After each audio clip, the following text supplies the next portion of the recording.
or like this book.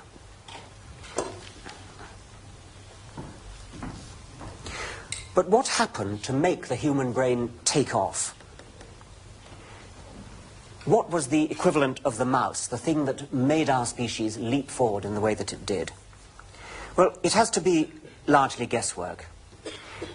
About 3 million years ago, when our ancestor Australopithecus roamed about Africa, his brain was no bigger than that of a chimpanzee. This again is Australopithecus. And if this ancestor of ours had met a chimpanzee, they would have been on roughly equal terms as far as brains are concerned.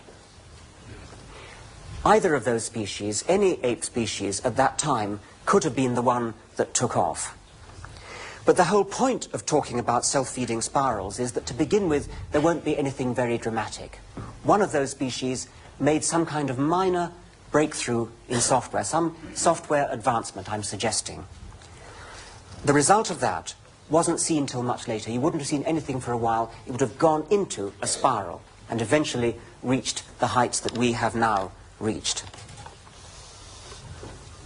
But I still haven't said what the software innovation was that sparked it all off. We don't know, and we can only guess.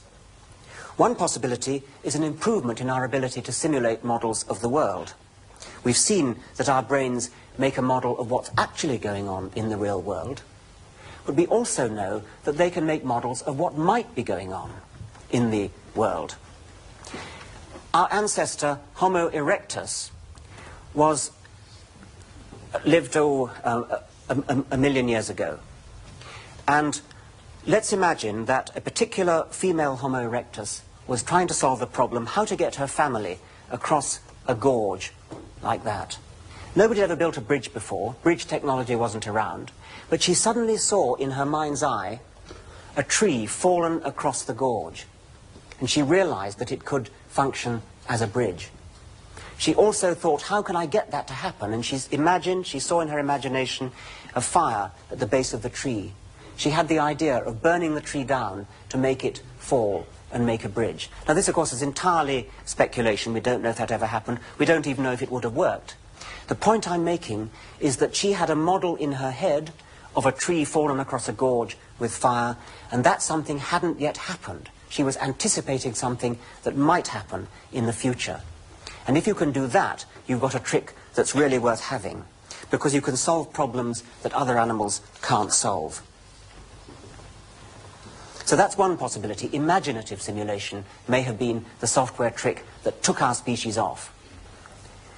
Another possibility is language. It's often been suggested, it's an obvious suggestion, because language seems tailor-made to get a piggyback spiral going. If you've got language, then each generation can learn from its predecessors, learn from the previous generation, learn from their mistakes, build on their experience. So maybe it was language. Unfortunately, there's a snag. There's some evidence that that language in the form of speech, at least, proper speaking, didn't arise until after the ballooning of the brain. But perhaps we can get out of that by suggesting that language had an early apprenticeship in the form of a kind of sign language, or drawing in the sand. Or perhaps language arose before actual speech arose, as a sort of way of talking to yourself, to get your thoughts into a logical order, to plan your actions in a logical order, and only later, perhaps, did it become externalized in the form of speech, using the tongue, lips, and voice, so that brains became, as it were, networked together. We can also think of technology, tools, say, like these tools here, as external devices used by brains for extending the power of the hands, or other devices like telescopes and microscopes as devices for extending the power of the eye. Maybe it was technology that provided the breakthrough for humans to take off. So we've identified imagination, language, and technology as three possible candidates for our trigger innovation. And perhaps all three played a role. Perhaps they reinforced each other in a three-way spiraling explosion. But each of those three mental tools, imagination, language, and technology, is double-edged. If we use them aright, we can perhaps end up making a model of the universe. but the double edge is always there. Take imagination and the brilliant simulating software that we saw earlier. It can be immensely useful, but it can also have unfortunate consequences. A brain that's good at simulating models in imagination, things that aren't there, is unfortunately also, almost inevitably, in danger of self-delusion. How many of us have lain in bed terrified because we thought we saw a ghost or a monstrous face staring in the bedroom window, only to discover eventually that it was just a trick of the light, the moonlight playing on the curtains. We've seen from Charlie Chaplin how easy it is, how eager the brain is to make a face, even when there's only a hollow back to a mask. That same software can do the same trick if it sees some folds in the curtain that just happen to suggest eyes, a nose, and a mouth, perhaps. So we see a face when there isn't one there. Every night of our lives we dream. That same simulating software sets up worlds that don't exist, people, animals, countries that never existed, perhaps never could exist. At the time, we experience those simulations as though they were reality. And why shouldn't we? Given that we habitually experience reality in just the same way by looking at simulation models in our heads. The simulation software can delude us when we're awake, too. So I think the lesson from this is that if ever we hear a story that somebody has seen a vision, been visited by an archangel, heard voices in his head, we should be immediately suspicious. Secondly, language. What's the downside of that? Why is that a double-edged sword? Well, good information can spread around the world, around the network of brains very easily, but so can everything else. It doesn't have to be good. Even something as trivial as this. 10 years ago, you never saw anyone going around with a baseball cap on backwards. In fact, in this country, you never saw anyone with a baseball cap on at all. But now, if you go down a street, either in this country or America, you almost can't help seeing a young man with a baseball cap on backwards. The reverse baseball cap has spread like chickenpox, first in America, then here. It's a mind epidemic, a kind of virus of the mind.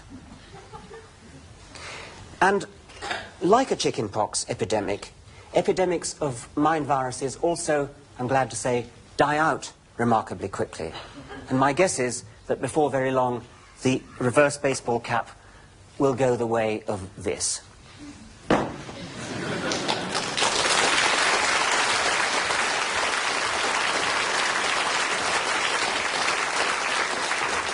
Well, baseball caps and turtles are, of course, harmless.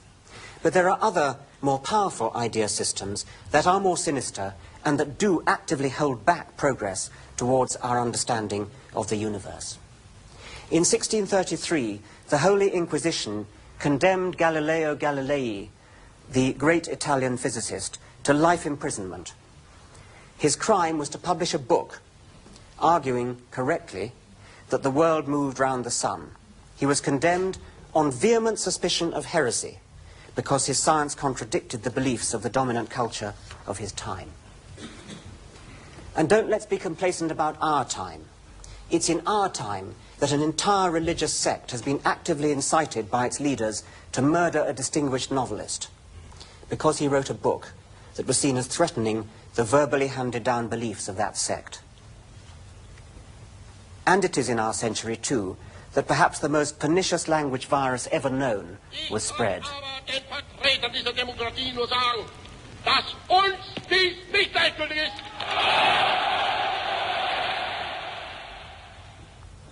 There's no need for me to add words there.